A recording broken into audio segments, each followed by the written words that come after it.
We ready, WinCam? Yep. All right. Welcome, everyone, to the November 28th, 2022 Winchester Select Board meeting. I'm Rich Mucci, Chair of the Select Board. With me is Vice Chair Anthea Brady, members Mariana Guluboff, John Fallon, and we have Michael Betancourt live by phone, and also Acting Town Manager Beth Rudolph. Hope everyone had a great Thanksgiving. It's a busy week for the town, a lot of activities as we head towards the holiday season.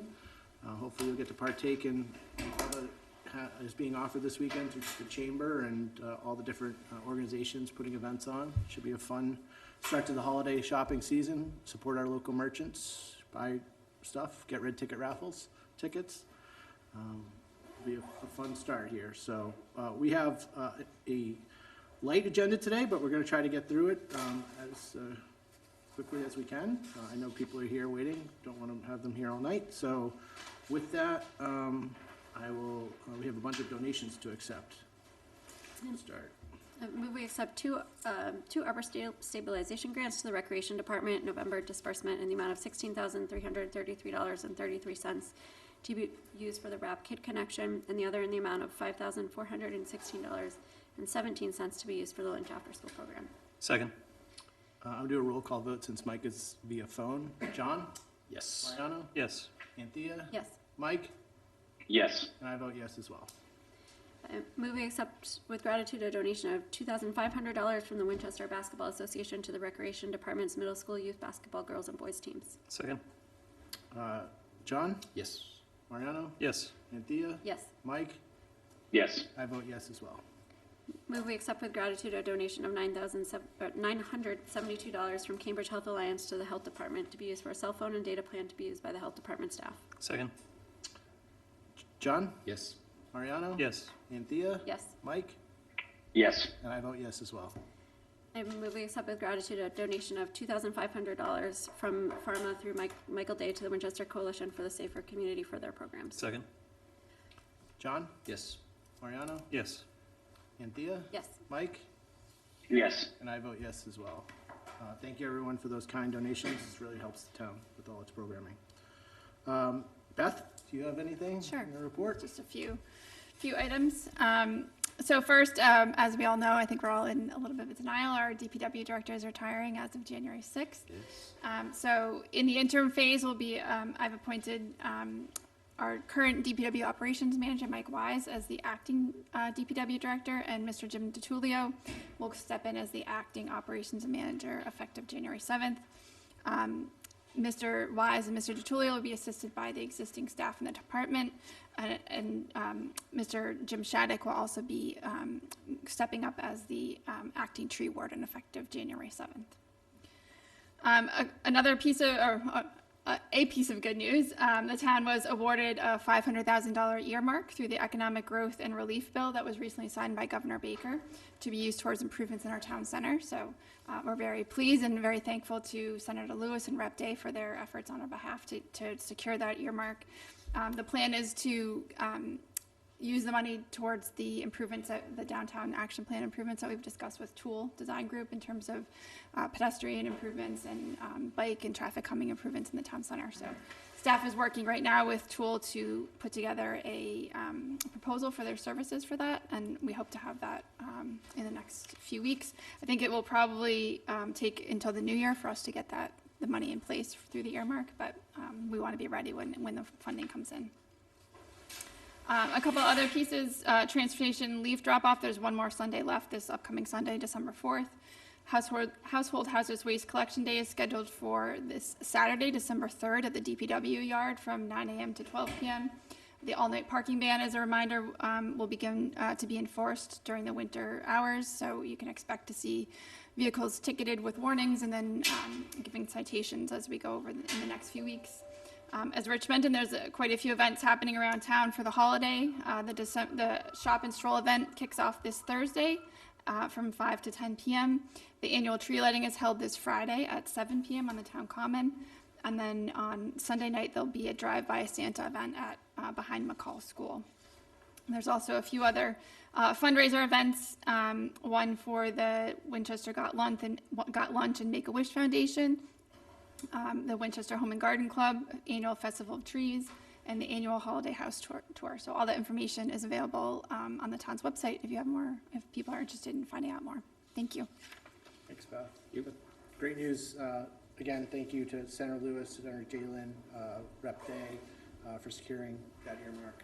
That will go a long way, getting that project further along than it is. So we appreciate all their hard work with that. As Beth mentioned, all those events. You can also go to visit winchesterma.org, which is the new chamber website, which has all the information on there as well for this weekend's events around town, or week's events around town. So come out and support the community. Any questions or comments for Beth on her report? All right, keeping it moving. At this point, we'll open it up to public comment. If you're here for public comment, I just ask you to raise your hand. I'll recognize you, come to the table, state your name, and you'll have 3 minutes to give your public comment. So is anybody here for public comment? Come on up, sir. Good evening, folks. My name is Mike Schoeniger. I have been a resident of 12 Fells Road for 13 years. My mother's lived at 201 Mystic Valley Parkway for 51. And I'm here just to draw your attention to a few traffic matters. You can have a seat if you want. Thank you. I've got a letter that I've drafted that I'll send to you. And for purposes of brevity, I'll just read it.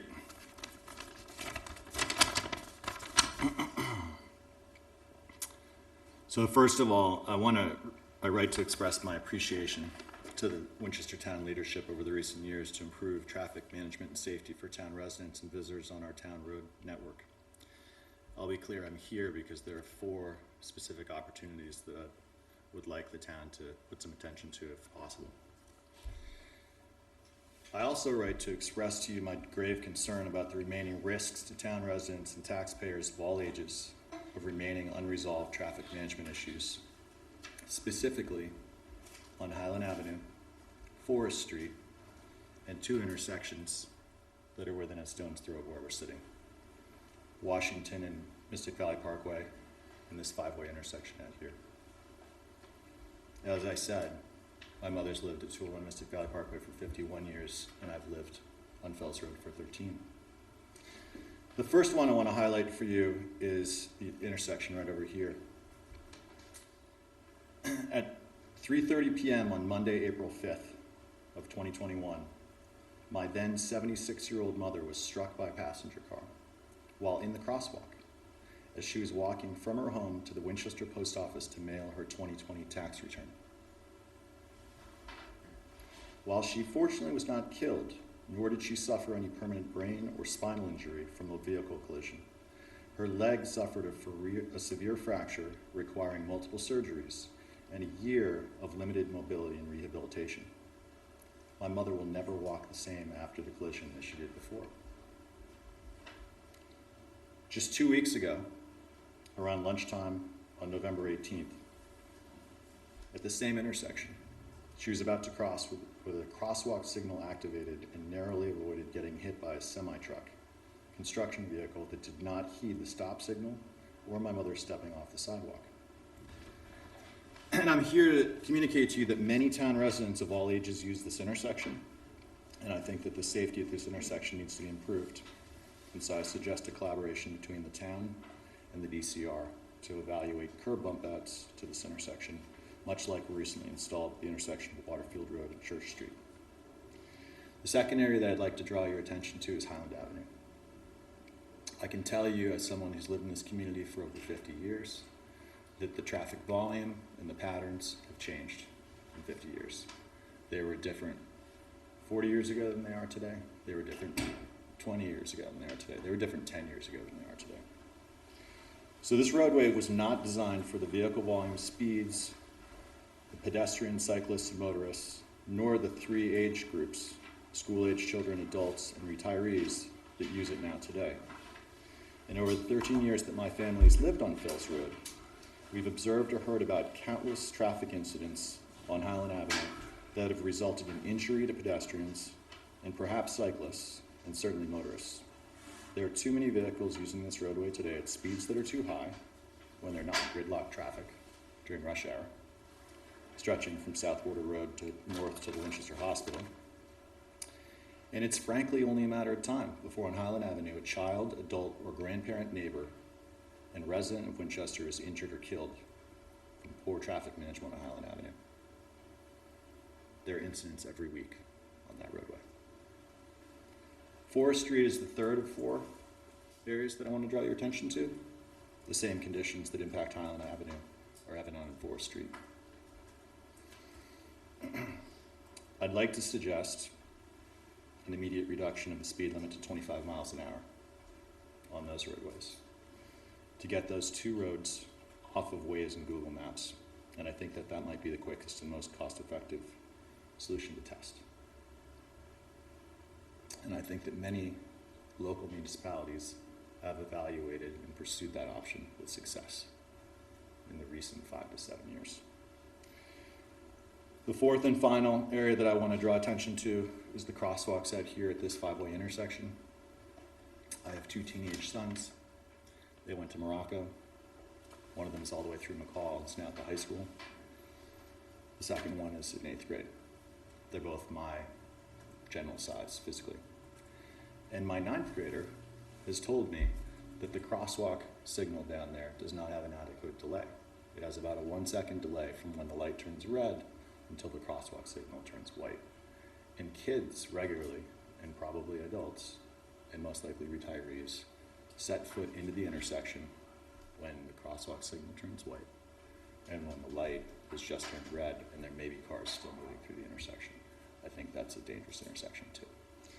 So, at any rate, I thank you for listening tonight, and I just wanted to draw attention to these matters. Thank you. Anyone else here for public comment? Once. All right. Seeing no one, we'll move along. At this point, it is past 7:40, so I will call our public hearing to order on the tax levy classification. I see Rich McKenzie, Dan McGurl here. You guys want to come up?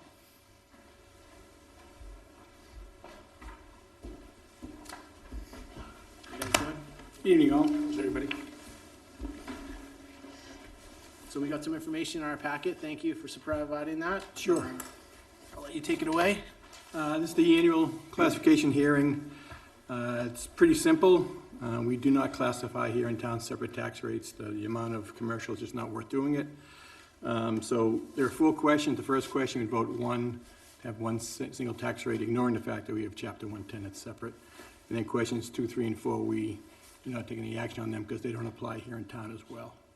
So the tax rate's going to go from $12.51 to, where are we, $11.80.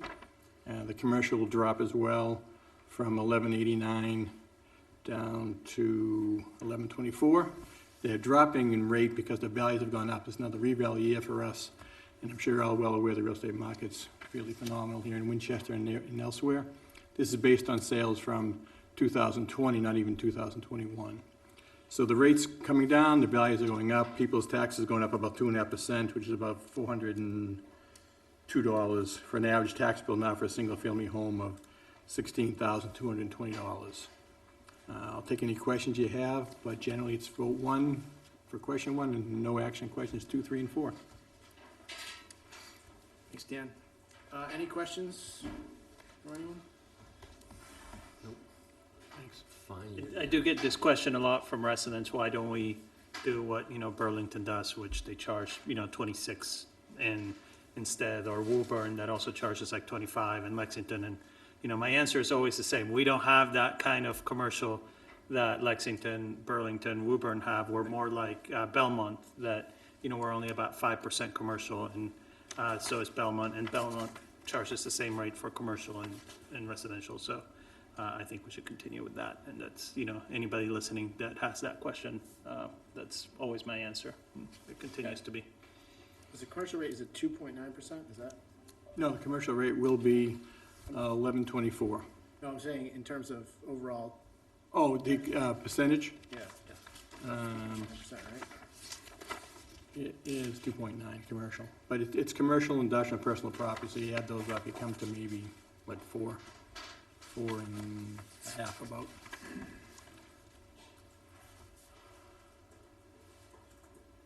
Anyone else? Any other questions? Yeah, I agree with Mariano. We get that question a lot, and that's the answer. It's been this practice of the town since 1984. Correct. I had it for 1 year, So it's, and I wasn't here, so I can't tell you why. all right. Hearing no further discussion, I think we're ready to vote on these questions.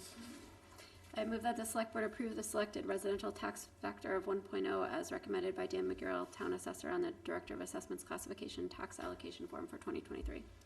Second. Roll call vote. John? Yes. Mariano? Yes. Anthea? Yes. Mike? Yes. And I vote yes as well. I move that the select board take no action on questions 2, 3, and 4 on the same form. Second. Roll call vote. John? Yes. Mariano? Yes. Anthea? Yes. Mike? Yes. I vote yes as well. Is that everything? That's it. Thank you very much. Gentlemen, for coming. Good seeing you, everybody. Thanks. Appreciate it. Have a good night. Have a good night.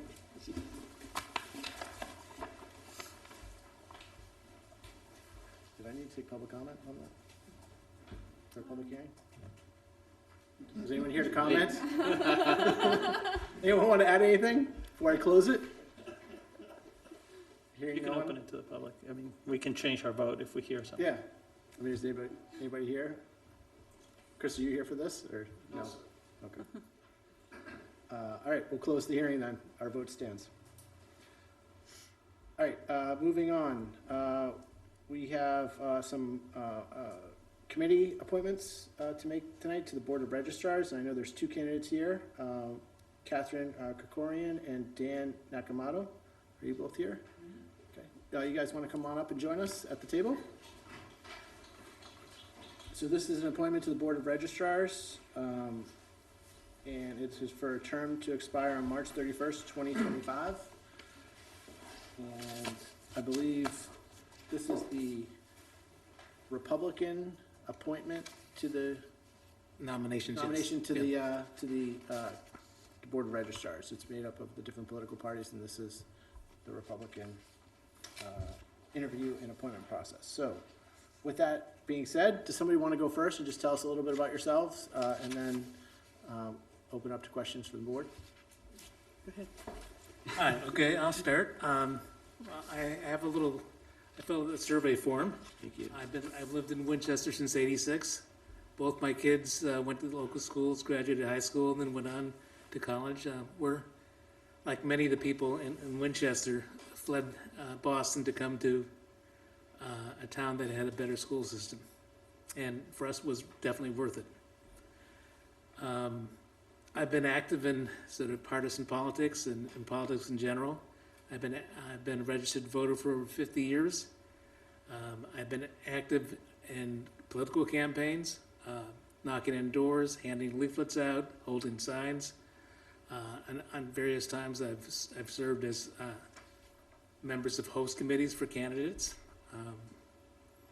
And you know, to me, the election process is a real fundamental part of democracy, and it's something that I would be honored to, you know, ensure that people are properly registered and the votes are properly cast.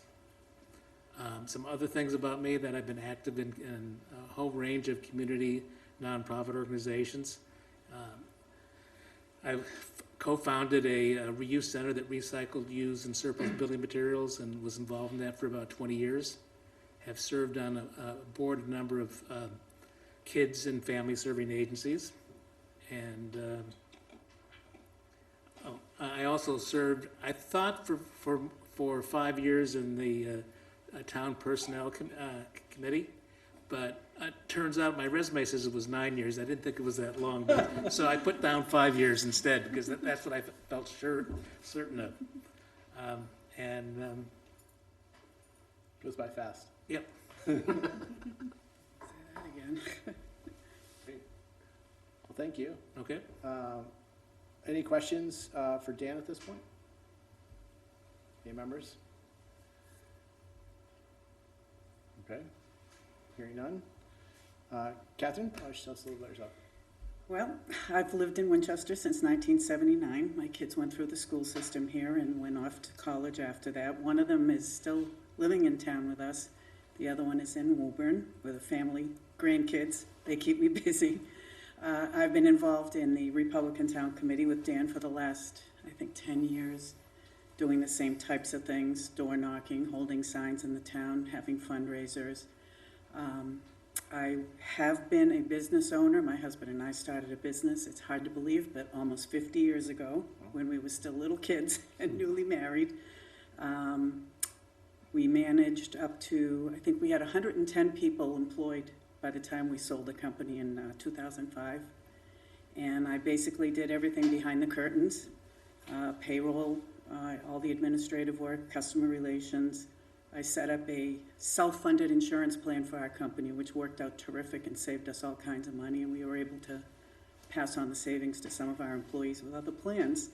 And I'm very interested in the voting process. I respect the whole process and would like to give back to the community in any way I can. And if it means safeguarding everything, then here I am. Thank you. Any questions? Any board members? All right. Hearing nothing, thank you both for coming in. Thank you. At this point. You're free to go back to the audience if you want. Discussion by any board members? Thank you. Thoughts? Both great candidates. Mr. Nakamoto's volunteerism is admirable, notable. Participation, I think that's counts for a lot, for me at least.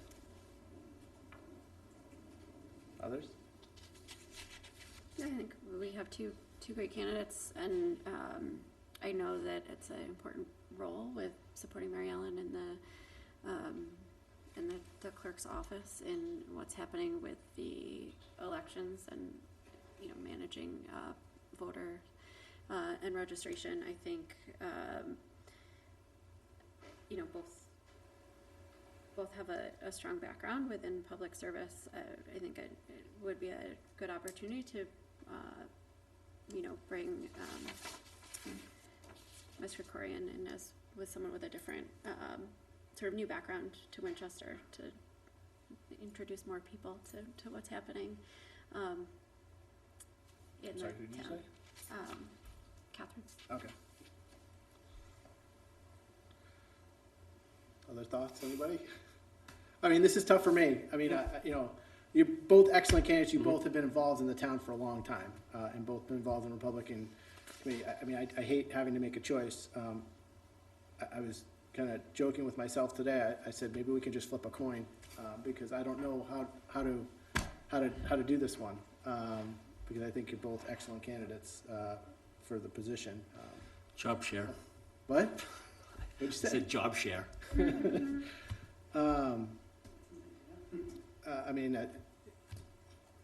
Does anyone? Thea's spoken about Catherine. John I spoken think we about. all feel the same way. Yeah. It's a position that's vital to our clerk. Helping with voter registration, as Thea points out, helping around the election, certifying signatures. It's an important position. So I don't mean to belittle the position or belittle our candidates at all. I just, you both are very impressive on paper. You have a history of being involved in the town. So I just don't know any other way. I could pick somebody, but I don't know. I just don't. I don't know. I think, we have two very qualified candidates. It's very hard to pick when we have two qualified candidates, but I would, if we have to pick, I'll say Ms. Krikorian. All right.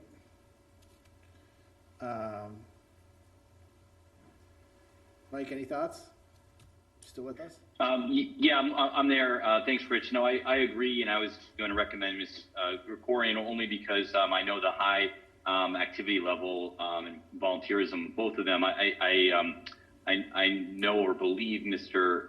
Nakamoto is either the chair of the Republican committee or is very engaged, has a lot more visibility, and maybe it's a time, to that Ms. Krikorian could, kind of step into this role now, and then, they could, recruit some more people over a period of time and bring some more people forward in the future. But certainly I would second Mr. Golubov's nomination, if I heard that correctly. The nomination. I'll let Anthea mention that first, so I'll let her make the nomination. Yeah, if you're ready, I can do that. Go ahead. I move that the board appoint Catherine Krikorian to the Republican position on the Board of Registrars with a term to expire March 31st, 2025. Is there a second? Second. Okay, roll call vote. John? Yes. Mariano? Yes. Anthea? Yes. Mike? Yes. And I'll join my colleagues and vote yes as well. So thank you both for applying, and we look forward to having you help the clerk's office in this vital position. So thank you. Thank you. All right, that's that. Next up, 8789 Cross Street 40B. Who's here for that? I am. And Lynn? Come on up. If you want to come on up, join us at the table. Brian, if you want to come up as well. Hang out there, whatever you want to do. Sit in Mike's seat if you want. Chris Mulhern. How are you? Nice to meet you. You gonna present? yes. Let me just fix this.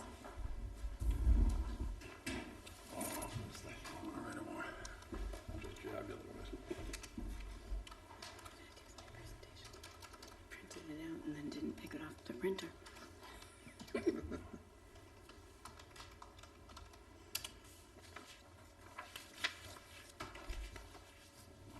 Okay. It's out of it. I can Whichever do- one you're I can- comfortable with. I can do that. I don't know, I'm left-handed, we'll see if it works. Scoot over, see? You can do that.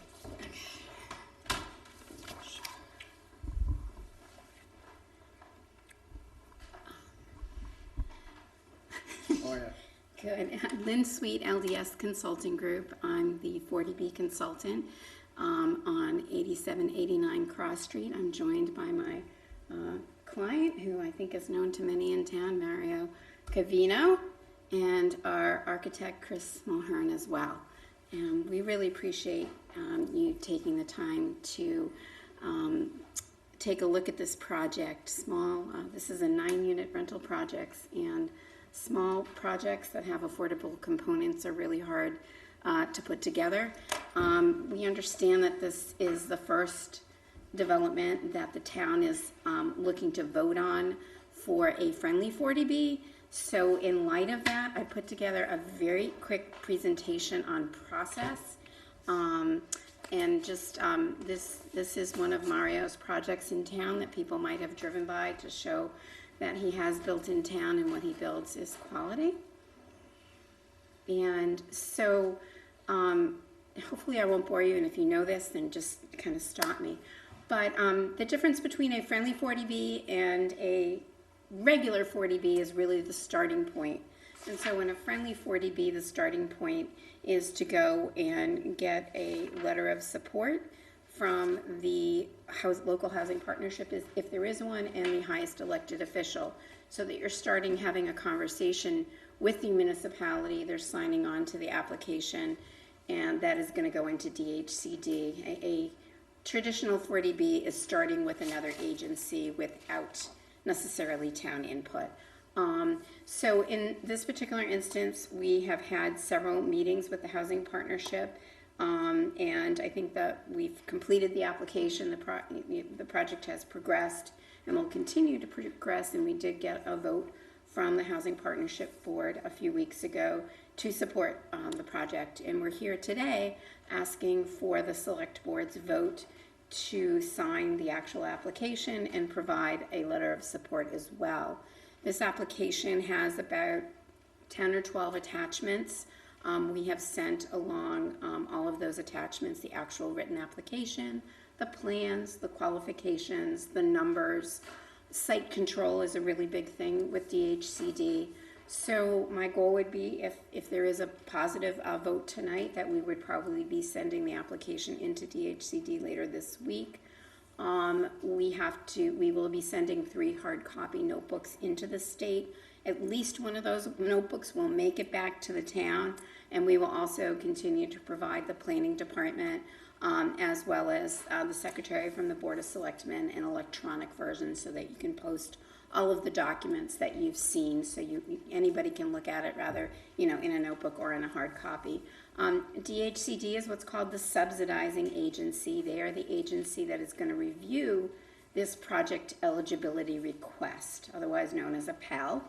And the project eligibility request, the next couple things, once DHCD determines that it's a complete application, they will send a letter back out to the select board saying, we have this application, we're starting a 30-day comment period, and we're going to do a site walk on such and such a day. So that's just to tell you that today is one of many meetings that are going to occur and many touch points with the municipality on this project. Friendly 40B, excuse me, do friendly 40Bs have the same timeline as non-friendly 40Bs? They do, interestingly enough. Yes. Fast track.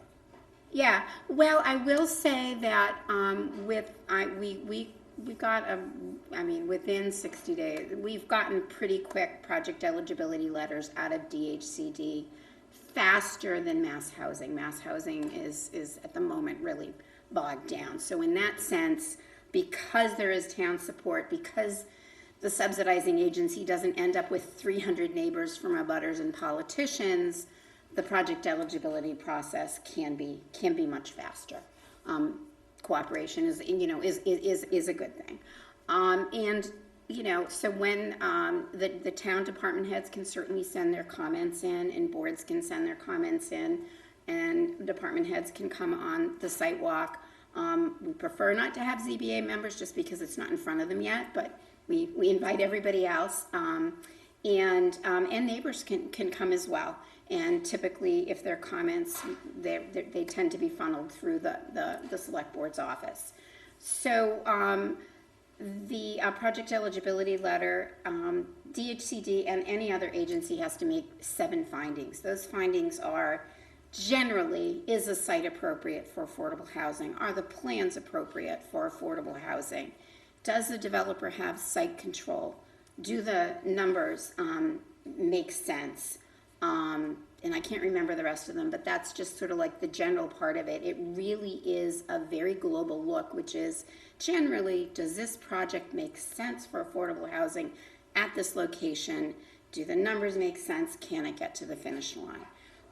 So then if they can make those findings, they will write what's called a project eligibility letter to the developer. And that project eligibility letter is, and I think, let me see if I can go to the next step, is the ticket that will allow the developer to actually go into the public process, which is to go in front of the Zoning Board of Appeals. And there are, there's timelines. So things do tend to get a little bit quicker when you're doing a comprehensive permit process than perhaps a special permit process. So I've cited the statute as to, basically you need to have a public hearing. The ZBA needs to have a public hearing within 30 days. They need to notice it within 15 and send the application out to the various department heads within 7 days. Now, if we tend to apply in the middle of the holiday season, the municipality, the ZBA can absolutely ask the developer to extend this. It just needs to be agreed to, and it needs to be agreed to in writing. So, and I'm very sensitive about things like that, when it gets to be Thanksgiving and Christmas and New Year's. And it's the same thing with the going back to the project eligibility letter. If the town feels it needs more time, the state will, grant it more time. And in this particular instance, again, because it's a cooperative process, we might have missed, that month's meeting. And typically you have 180 days to hear it, about 6 months. You can hire peer reviewers. It's my understanding that one of the benefits of trying to go forward with the friendly 40B here is that if there are peer reviews needed, that the town actually pays for the peer reviews, and that's, something that we would gratefully accept. And I would be surprised if we need 6 months of review. I'd be surprised that we would do traffic on a 9-unit project, but definitely stormwater and perhaps architectural. That again is going to be at the pleasure of the ZBA as to what they want outside help on. And then once the hearing closes, there is time for the board to discuss the permit itself. We do highly recommend that if there's waivers that they ask for, so if there's a height waiver or a setback waiver, in the project eligibility, we've put the basic dimensional zoning waivers that we need from, and then when we go into the ZBA, we expand that list, and it might be a earth removal permit or a stormwater permit. In this particular instance, again, it's a small site. All of those waivers are basically asked for and allowed, typically allowed under a 40B, to be voted on by the Zoning Board of Appeals, and because it's a comprehensive permit, meaning the ZBA is making decisions for all of the other town department heads, if you will, on any waiver that is asked for. And so, and conditions are, such as hours of operation, hours of construction. So, the Zoning Board of Appeals can put conditions on the project as long as they're reasonable and don't make the project economically unfeasible, sort of thing. So if there are standard conditions that the town ZBA puts on every single permit, which is that you can't do construction on Saturday nights or Sundays, that's kind of like the basic, kind of condition that one would see, or you want construction vehicles right in, right out, kind of thing, things like that. So just because you're going in with a 40B doesn't mean that you're going to ask for unreasonable things. And this is a small project. So one of the things that we would recommend, and you can probably speak with Brian about it, is that Mass Housing Partnership has grants, $10,000 to $15,000 grants that they will give to municipalities, especially if it's your first 40B and you haven't asked for an MHP grant before. And the wonderful thing about that is that the MHP, when a comprehensive permit application gets filed with the ZBA, they will provide Zoning Board of Appeals training on how to review a 40B. And again, I actually sit on both sides of the fence. I do technical assistance for MHP and do the training, and you can invite all your department heads too, so that you can kind of learn about the rules and the regulations and the timing on it. So if it's your first grant, you tend to get $15,000. If it's your second grant, you tend to get 10. But besides, and you can just ask for board training and let that be it, or you can ask for a technical consultant to sit with the ZBA through the entire process, and that will come under the grant. And with a friendly 40B, since at the outset it's not controversial, everyone is hoping to see this housing get to the finish line. MHP tends to approve those grants, and so we can provide a contact person there as well. So then, if a comprehensive permit does issue by the Zoning Board of Appeals, then the developer actually has to go back to the subsidizing agency, DHCD, again for a final closing. And that final closing is where a regulatory agreement is going to be negotiated and signed, and the town can be a party to that, and that is that long-term affordability restriction. So that's a really important part. It's when the developer goes and has their construction drawings complete. It's when they get their bank actual real commitment letter versus a letter of interest.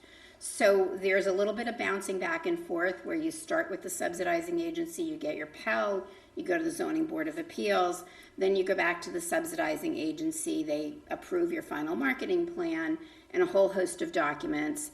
And then hopefully, if all of that goes well, Mario will go into the building department, and the building department will go through the entire comprehensive permit and sort of check the boxes. And one of those boxes, several of those boxes are going to be around the affordability restrictions. So that's a very, very quick overview of process, and happy to answer questions about that. either tonight or a later date. So the actual property itself is currently occupied by a two-family home that is going to be raised. Mario has determined that even though it's a nice home, the cost of saving that and trying to bring all of the systems up to date is prohibitive at the moment. He is proposing 9 attached townhomes. All are going to be 3 bedrooms, and they're all going to be 3 stories, all the same size, 1,700 square feet, typical Class A apartment finishes, open concept, in-unit washer and dryer. Each unit will have 1 garage space. The site plan has 3 striped spaces, and I do have something hot off the press that will probably make it to the ZBA, but not in tonight. But we do figure that we might be able to put 2 more parking spaces up towards the street. If you want to look at it, I didn't want to really derail things. I wanted to let you know that we are looking at adding more parking. We feel that having 5 spaces in addition to the 9 garage spaces really brings us to a better ratio. We're not sure that the parking behind the townhomes is going to work because the fire department requested a 20-foot aisle, and we are more focused on safety than we are. That to us is more important than adding a couple of parking spaces. The units really are designed for families, and we're really proud of that in the sense that everyone is going to have their own individual space. All the units, affordable and market rate, are going to be the same inside and out. They're going to have green space and decks behind them. It's a very walkable location if you know where the location is, not too far from schools and from trails. A little, close to the bus, a little bit of a haul to the commuter rail. And as far as energy, we're starting to look at this today. We're looking at high efficiency gas boilers. It's really early in the process for us to figure that out. We might be able to do some solar lighting in the parking lot, but that's really something that is kind of going to be the next phase of looking at the development. And there's a tabular zoning analysis in our waivers are actually very minimal for the district that we're located in. So, have you looked at heat pumps? Yeah. And there are a lot of federal incentives Yeah. for residential heat pumps in the Inflation Reduction Act that was passed this year. And I think, we're trying to encourage, especially with the town being involved as a friendly 40B, I think that having it not have any carbon would be very advantageous. We've just scratched the surface on what the impact of that is, especially the most recent legislation. Yeah. But, yeah, they're definitely on the radar. And we can have our sustainability director who can help with, with everything that's available. I mean, he has, we just had a climate week, and he has contacts with the state and federal incentives that are available for heat pumps, and also what there is out there. Right? That's because there's great. been a lot of development in the last 5 years, technically. Great. I mean, at a minimum, we will try and have, Energy Star appliances. We will absolutely look into it, the caveat, and I'm sort of negative Nelly because I'm the one who's always crunching the numbers. We found that some of the parts actually aren't available to connect things. So, we need to be practical and mindful at the same time. And we absolutely will be looking at that over the next couple of months and appreciate that comment. Let's see what else. So on affordability, Mr. Covino has chosen to have 2 of the units affordable at 50% of AMI. The statute allows you to do 25% of your units at 80% of AMI, and we're going to go with the deeper level of affordability here because it's necessary. I'm not even going to go any farther into it. We think it's the right thing to do. The units will be affordable in perpetuity. And as mentioned earlier, the town will have the ability to look at that long-term affordable document. It is a state DHCD document in its origination, so it's hard to amend a lot of it, but it hopefully will spell out who needs to do what going forward. There is oversight going forward. All of the units, because it is a rental project, will be counted on the town's SHI. That will happen as soon as the comprehensive permit has actually been granted and filed with the town's clerk's office. You can shoot an email right off to DHCD and they will add it right away. Can we get local preference on this? Yes, yes. So, yes, absolutely. Only for one unit though, because there's only two affordable. And so what local preference means is that when they do the lottery, people that are either living, working, or have school-age children in the town of Winchester will have two shots at getting a unit. They'll have two pools. So they'll go into the local preference pool for one unit, and then they'll go into the general pool. We will have to work with you to show the justification to the state when we get to that final approval process. But we know we can help you with that. And then the draft lottery plan is actually included in this application and will be finalized down the road when we try and get the local preference letter. And going forward, just so that you know, it's not kind of the wild, wild west that it was 10 or 15 years ago where there were housing authorities and towns and nonprofits and, 50 different agencies overseeing affordable units. Today, it is a very streamlined process. In this particular instance, DHCD is the subsidizing agency today. They will be the subsidizing agency going forward. Presumably, the lottery agency every year is going to be certifying income on the affordable units. Mario and I will be working every year to do financial reporting for the first 15 years. There is a profit limitation on a rental project, 10% of your total development costs per year. So there's oversight of both the residents and of the profit that happens every year, and that's spelled out in the regulatory agreement. So if there are issues, you'll know either to get in touch with the lottery agent, get in touch with our office, or get in touch with DHCD, and all of that will be spelled out in the agreement. And I think I just threw in a location map to just kind of show you how central we are. Does everybody know where it is? I know, I'm getting there. It's really far away. So here we are, and there's a small school next door, an academy, but I think we're more in tune to sort of like the walking trail over here is more of what we're excited about. And then I have a few pictures that are in your plan that really shows. This is Cross Street, the main entrance, the 20-foot drive aisle. Each unit is going to have its porch and its green space. We've got the 3 parking spaces here. We think we're going to be able to stripe 2 more there, and we'll have that figured out by the time we get to the ZBA. Is there anything else you want to say about that? Nope. Okay. No, so I guess I could say that each unit has a fenced backyard. And so part of the backyard is green space and part of it is hardscape. And the idea is that it's Private. Dogs allowed.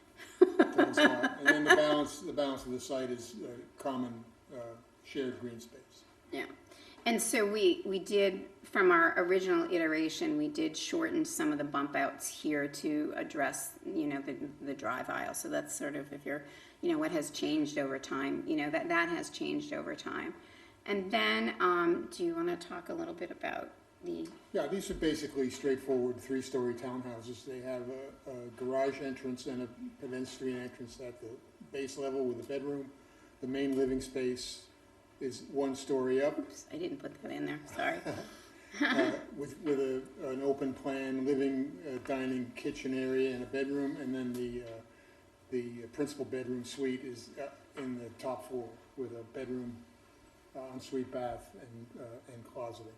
So the units are essentially the same. There's minor changes in the way the dormers work, depending on where you are in the row. But that's basically, it's pretty straightforward and simple building type.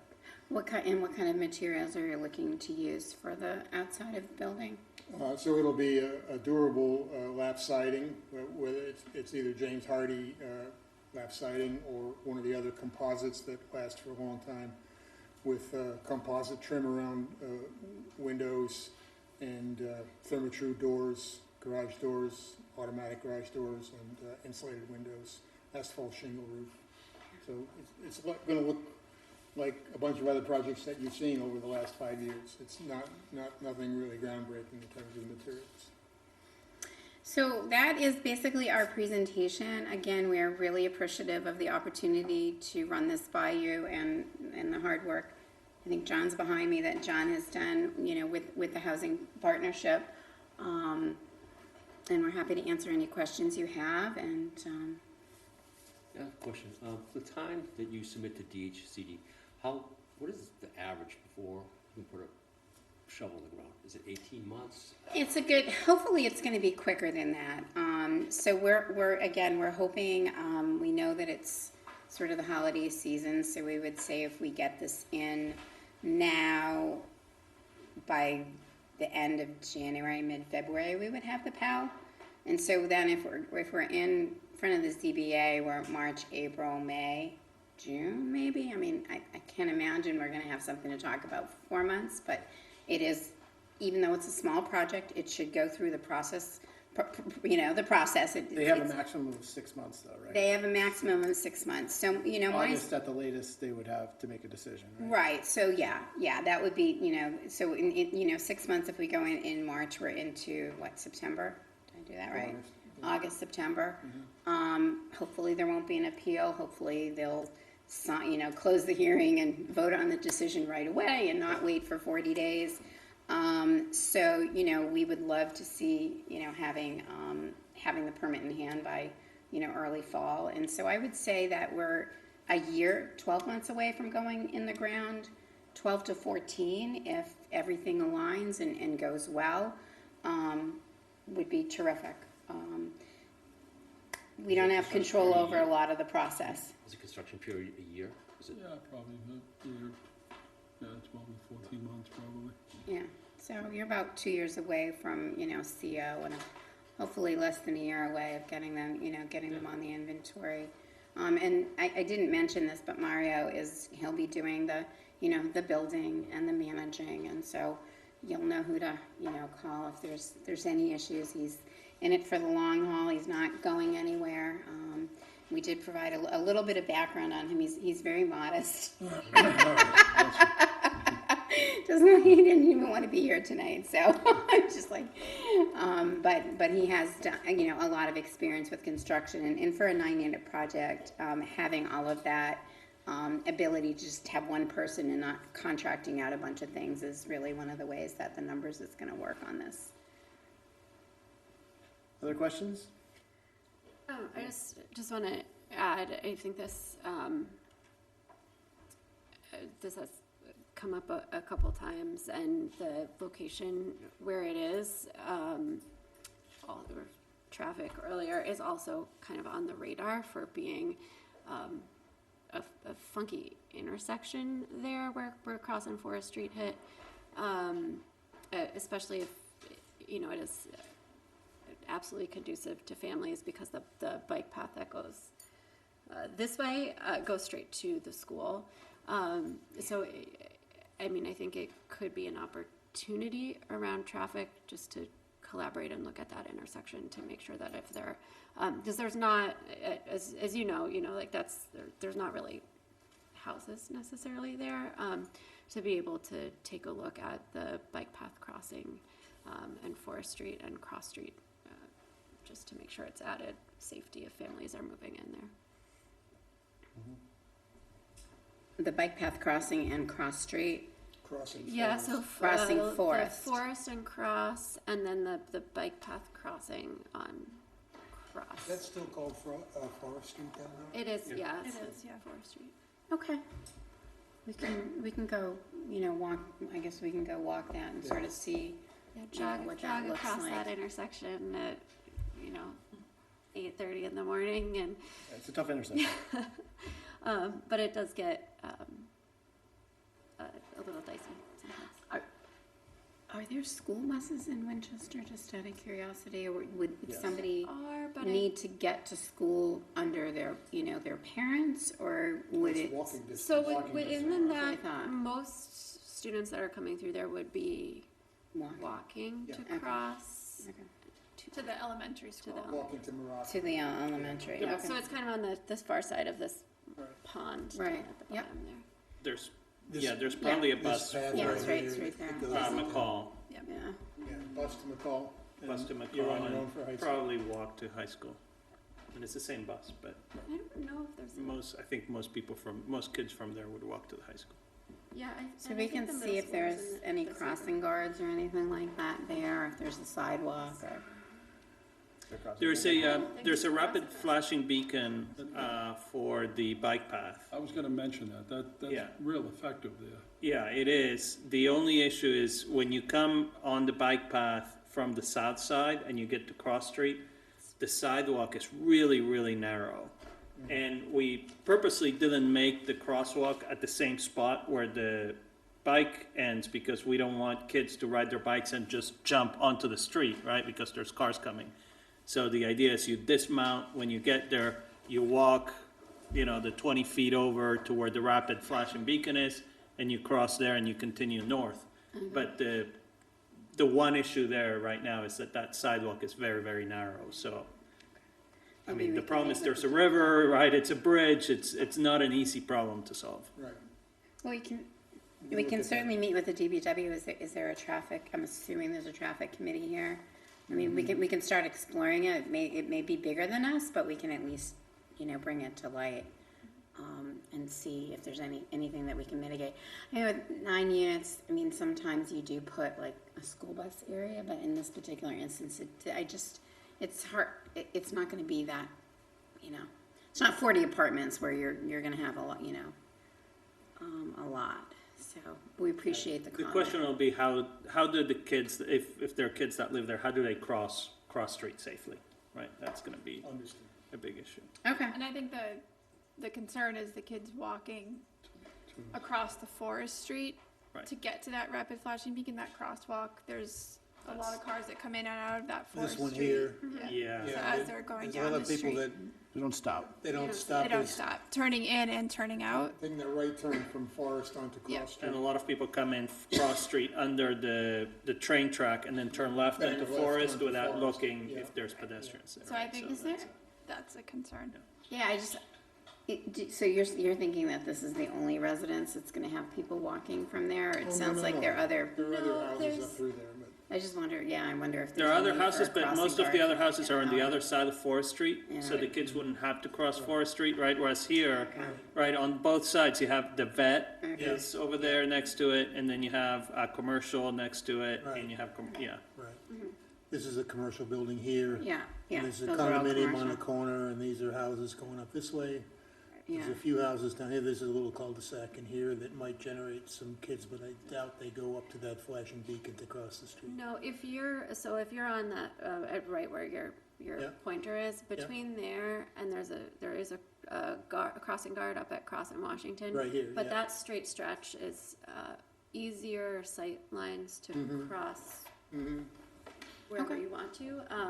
Kids come When up you with get that. down to that curve, it's, Right. So is it better for them to sort of walk back that way and cross? I don't No. think, so personally from my experience, I don't think anyone's gonna walk up to the top to walk around because you have a really straight Yeah. We'll shot we'll of the go down, we'll go down and meet there one morning. This is a quick shot down here, Yeah. as opposed to walking around the block and around the field and then back, Yeah. so. Okay. And we've had a traffic engineer look preliminarily at this intersection as a totally separate project, so there are some thoughts on. Is there data, Beth, on this intersection? Yeah, we did a corridor study on Cross Street about 5 years ago. Okay, We haven't implemented anything because of the Eversource project. right, But there is some so information. that would be good. So who's the best person to get that from? You can go through myself or Brian. Okay. So Tool Design was the engineer that we worked with. Okay.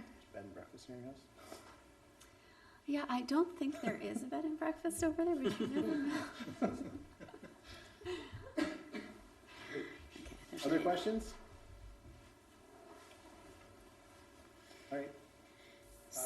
So then our request is, I think we had provided and worked with your attorney, you know, on a motion, and I do.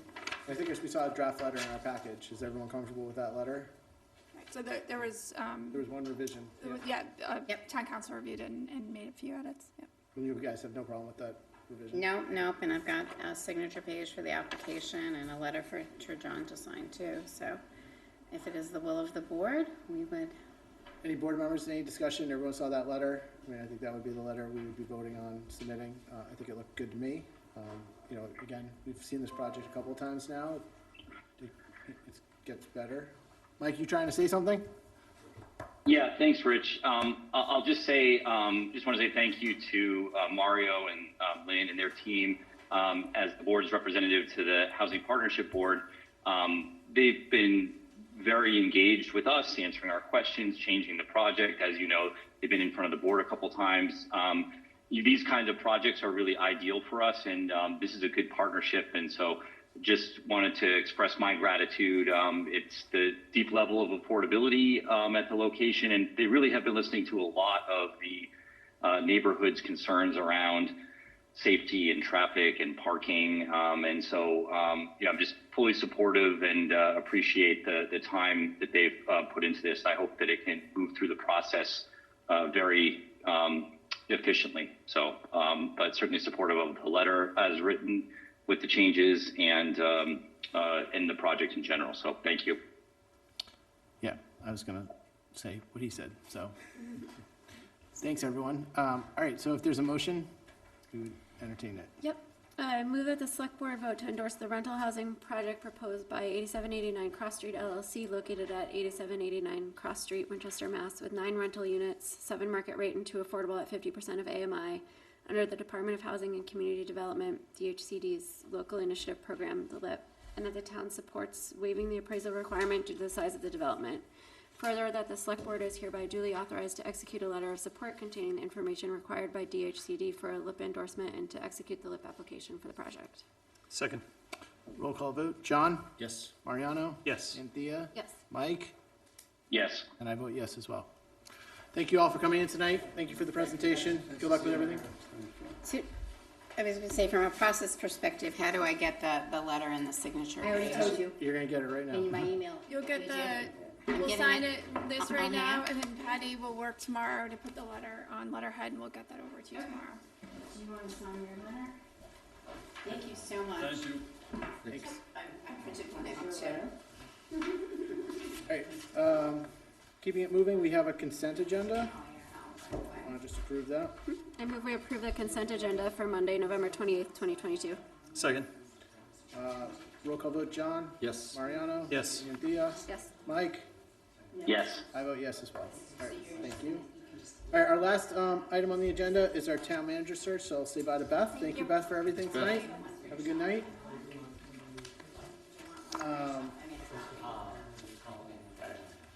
Lynn, if you could just, we just have a couple other things to discuss. If you could just maybe take that in the hallway to, bye, Brian. Night, Brian. Yeah, no worries. We're not going to executive, we just have to, we're live on TV, so we just want to make sure everyone can hear us and while we discuss the next topic. All right, so town manager search, just a quick update.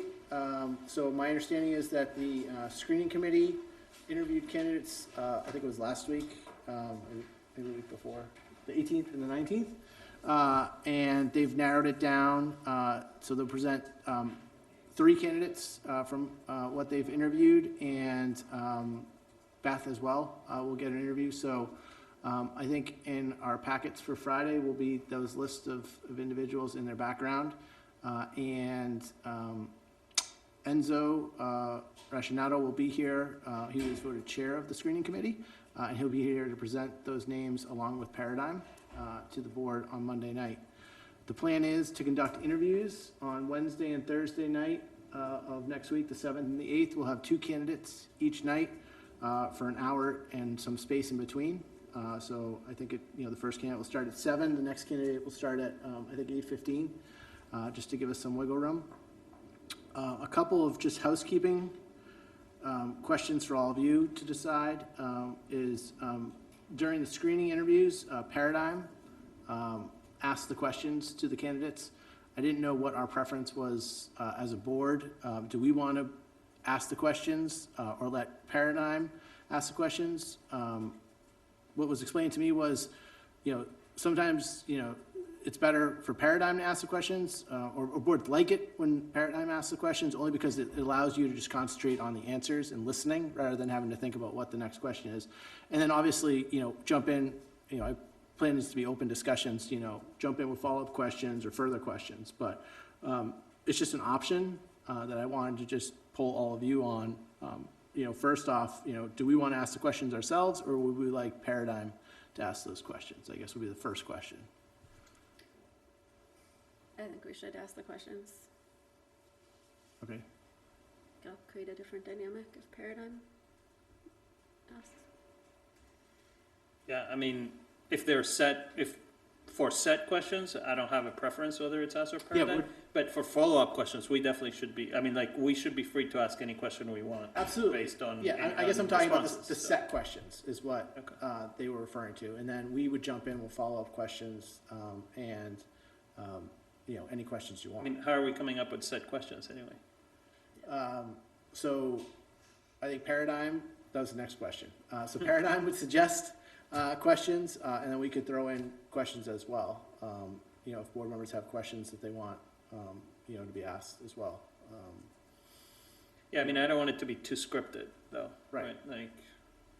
More of a discussion than just these are the 10 questions we're going to ask you, and then we spend the whole hour on set questions. That's not. I don't think that's as. I would rather the set questions only be 2 to start the discussion. Yeah, I think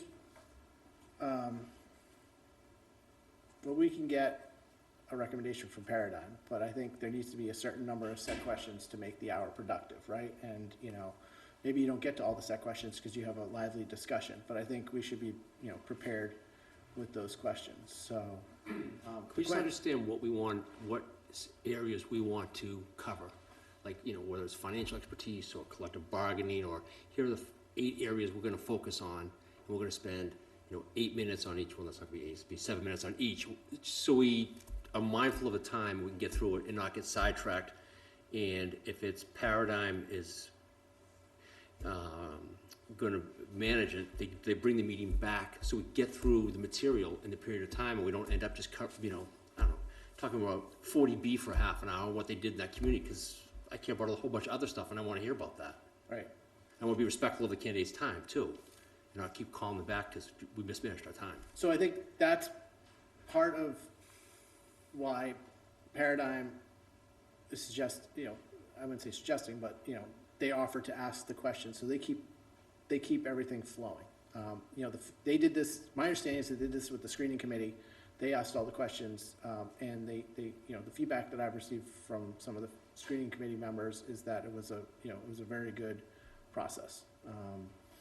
So it's up to us how we want to do it, but that's, they'll be present, and, it could be that. Mike, I hear you banging around. Do you have something to add?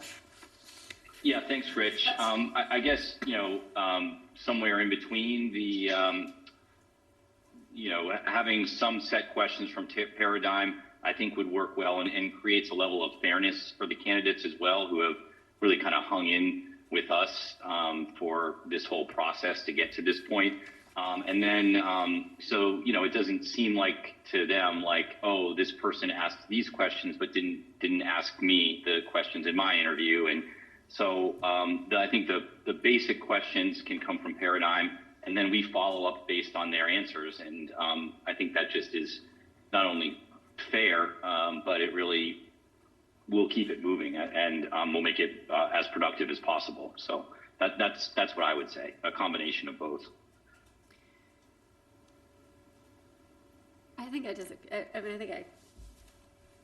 watched a couple of other towns that are doing town manager interviews, and the select board is leading the interviews and kind of passing it around a bit like we did with town council. I think there's a level of removal in Paradigm asking the questions that the candidate is.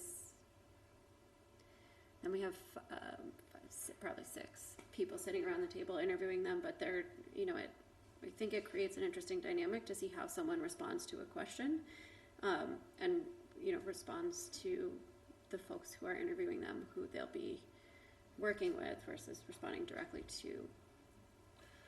Yeah, I mean, I don't have a preference either way, but I get their point, as someone who tries a lot of cases, right? You're always, we were taught, don't think of what your next question is going to be. Think of, what answer you're trying to get out of a witness, right? So, so just listen. And I think, by having someone else be able to ask those questions, it just enhances our ability to listen and ask those follow-up questions that we can all focus on the follow-up questions that we want to, get, rather than being worried about, well, am I up next to, ask the next question kind of thing. I mean, It's a distraction, yeah. Yeah, I mean, that's the only thing. But, like I said, I'll do it any way you guys want. I just, it was just, so I talked to the consultant after the interviews were done. He explained that they had finished their process. He explained, that they had 3 candidates that they would be putting forward, plus Beth, that they would then, spend the next week and a half, background, checking, vetting the candidates, so that we would have all that information in our packets, and be ready for the interviews. And, as part of that conversation, they, consultant asked, do you want us to ask the questions, or do you want to ask the questions? And the way he described it was, we would ask the set question, and then obviously any member could jump in with a follow-up, or, get the discussion going. So that was the answer. So what we need to decide is, do we want Paradigm to do it, or do we want to do it ourselves? And then, in terms of set questions, do we want to draft those ourselves, or do we want some input with the consultant, or have, 2 of us work on those questions with the consultant?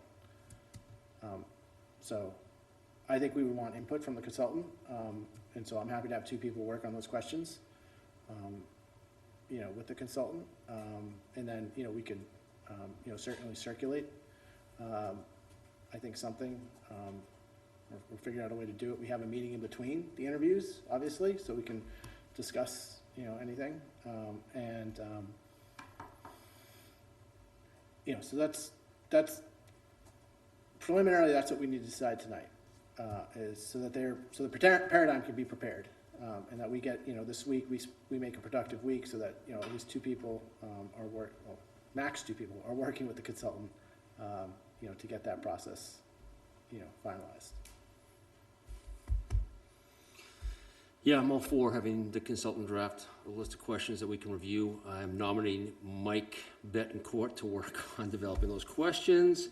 And I'd like to have them ask an initial set, and then, us obviously have follow-up questions. Because I just like the idea of not having to, when Thea went, then I got to be thinking about my question, and I just rather be active listening. It's better for me. That's my own style. Okay. Anyone else? I think it is valuable for us to have their insight on the questions, work with them to draft them.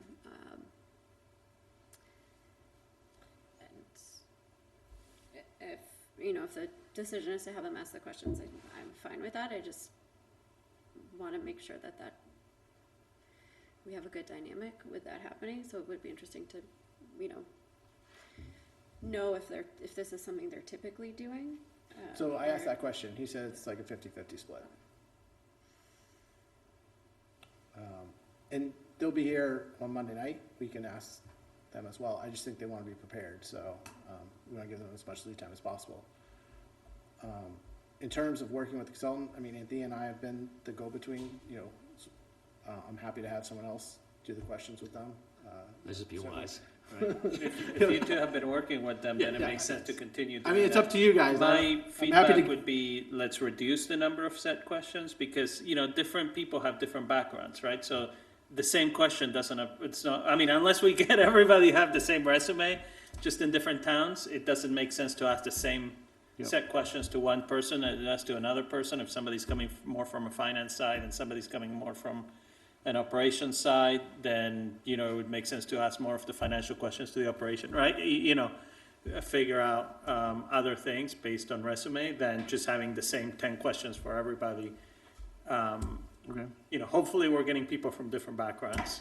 So then I would want to see less set questions, or maybe the questions more geared towards what the screening committee also learned from them, right? If we're getting any comments from the screening committee on the different people, right, then, you know, usually, and I know this is not the corporate world, but usually, you know, when I get resumes to interview somebody, I get the notes from the person who did the phone screening, right? Probe this, you know, ask more about that, right? So if we're getting any notes from the screening committee, it would make sense for us to get those notes so that we can ask more questions around that than just the same set questions. I don't know the answer to that on the screening committee. No one's mentioned that, so I would assume we're not getting anything. But, Rich, should we find out the names of the reasons why the other candidates didn't make the cut? I'd like to know, unless there's a reason why we can't know or shouldn't know, or presents a disclosure problem. it becomes public. If we know who they are. They can tell me. That's why we went through a whole screening committee. I guess there's just one thing to add to Mariana's point in terms of developing the questions. It might be really useful, if Paradigm can work on this with us in how we tailor those to the different backgrounds, because we won't know, we are at a bit of an information disadvantage on who they are and what their backgrounds are. So, Well, we'll get the resumes on Monday, right? Yes, or we get the, I think Friday. I think Oh, Friday it'll be in the packet, yeah. Okay, so we'll get, yeah. Okay. So just so we're clear, so we want a reduced, you know, a minimum set of questions, set questions. We want to have a more of a discussion, because, you know, people will have different backgrounds. We'll have Paradigm ask the set questions, and then, you know, we'll work with Paradigm, you know, to create those questions and figure out a way, if there is a way, to, you know, get a draft to all of you so that you can review it for our meeting on Monday. And then, you know, I'll ask about the comments from the screening committee, or what information we'll get from the screening committee, if anything. I don't know the answer to that. Does that make sense for that? Right, but as chair, you're gonna keep driving the meeting back, you know, if it gets sidetracked, you bring it back so we keep moving through the agenda? Yes. Okay. I would expect the consultant to do that as well. I mean, that, they're gonna be present as well. Right, but you don't want to have one leader, so it's Yeah. either you or it's Paradigm, and, Yeah, no, I can do it. yeah, I think you should, Yeah. that's all. Yeah, no, I can watch the clock and make sure we get through as Right. much as we need to. Okay, is everyone in agreement on that? Sounds good to me. Okay. Second, can I ask a strangely logistical question? Yep. So we're splitting these over 2 nights, and they will be public meetings. Will they be broadcast? yeah, or- they're gonna be on WinCam, right? Yeah, they're gonna be So, So the the, previous ones were also. okay, so the folks, it just makes sense for people to be able to watch live. Potentially have your The second people night who are coming on candidates. Thursday, unless they're streaming it live, won't probably see it before they come. I see what you're saying. Yeah. Yeah, they're gonna be broadcast. In terms of logistics, so we interview these people Thursday and Friday. I mean, excuse me, Wednesday and Thursday of next week, not Friday. Then the question is, what is the next step? So I don't think, we're not gonna make a decision that Thursday night, okay, after interviewing everyone. I think we would, you know, probably meet on that Monday. And the question is, you know, from the 4, and we don't have to answer this now, but from the 4, do we want to narrow it down and have a second round of interviews? And that may be a decision that we come to on Thursday after hearing everybody. I don't know if that's something we want to make ahead of time. When I asked the consultant about that, he said, that it was rare for select boards to do a second round when you narrow it down to the 4. You kind of, he's like, you're just not going to get any more information than you would have out of that initial interview. I don't know if I agree with that, but that was his feedback. It's certainly something we can decide after Thursday, after, if we think we need to, bring a couple vote to bring a couple candidates back and do a second round, or if we're ready to make a decision, that next week. But the goal would be to meet, if we were to do another round, the goal would be to do it that next week. So I'm not sure that we would want to do another round of interviewing the candidates, but I mean, we might want to do reference checks. We might want to visit towns that they work in and talk to people, right?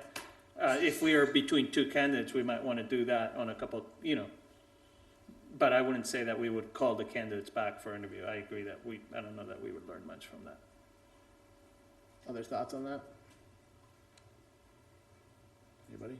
Yeah, I think so. I think unless there's, some sort of unanswered question or, challenge, and then I think maybe if there's something like that you could sort of directly follow up with.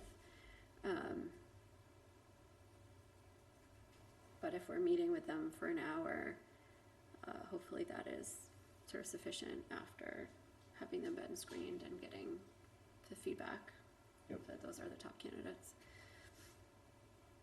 Okay, so again, I mean, we can, broach the subject on Thursday night, after we've interviewed everyone. But I think the idea would be, maybe it does, take a couple meetings to decide, I don't know, but the idea would be to meet again on the 12th and, to discuss the candidates that Monday. Is that feasible for everyone? Works for me. I can do that on the earlier side on the 12th. Like what's early? I have to drive, and I'd have to drive an hour afterwards, so no ethic meeting, please. No, I mean, this would be the only thing on the agenda. I mean, do you want to do, 6, 7, like what? Yeah, so if we could do 6:37, and, assuming we're not gonna go beyond 2 hours, that's. Okay. Is everyone okay with 7? Are you okay with 7? I don't think it would be 2 hours. Hope not. All right, so we plan to meet on, Patty, December 12th at 7 to, further and I'll just say right now, we'll just, further in the process. We'll figure out what the next steps are. Any other thoughts or any other? I have a question. Is the concern, like, we hired chief executive officer, I mean, who's been for a job interview and got hired after an hour? Unless it's like your uncle or something. Well, presumably they've been screened, right? So they've been screened by our screening committee. So Right. they've interviewed, that's their first interview. They've been then vetted, by our consultants, which I don't know what goes into that exact process, to be honest with you, but I mean, we can certainly, they'll be here on Monday, you can ask them, what did you do to vet these candidates? And then and then they interview with us for an hour. And then the question is, after that, and again, I don't know if I know the answer to this yet. Is there another round or not? What the consultant's saying is, typically towns don't do that because you're not gonna get any other information out of them that you wouldn't have got in that hour. Now, there might be stuff that comes up that maybe you do. I don't know if I is like disagree, I don't know if I nothing. agree with it. Yeah, an hour goes like that. You just barely scratch the surface. Yeah. That's my concern. I don't want to fall prey to, hey, this is what they do in the industry, and so this is the way we should always do it. Right. I don't want to scare candidates away. But on the other hand, this is like the most important hiring decision we're going to make, and I want to be thoughtful about it and make sure that we're comfortable with it. So I think the way I would approach it, at least myself, is I have an open mind. I'm gonna go through this, see what we get out, see where I sit on Thursday night if I feel like we need, if there's, 2, 3 candidates that stand out, however we do it. And then do we need to do another round? I mean, I'm a little bit with Mariano on this, a lot of stuff, but just in this particular case here, as far as we settle on someone, then we just need to make sure that what we're buying is what we think we're buying in the form of check, whether it's checking references, or whatever that is. I don't know what form that takes, but I think it's something. It doesn't matter if you So- talk to somebody for 4 hours or 6 hours, somebody interviews well, it doesn't mean Right. that it's going to be well after that, right? So I think that the next step, if we're considering somebody or two people, is reference checks. It's not talking to them more. Yeah, fine. So I think, and I could be wrong, but I think that's what Paradigm's doing for these 4 candidates now. Okay. That's part of the vetting process, and we'll have that answer Well, Monday. we'll talk to Paradigm on Yeah, Monday. we'll talk to and see Monday what- about yeah. that, but I think that's what they're doing now. Can we do like an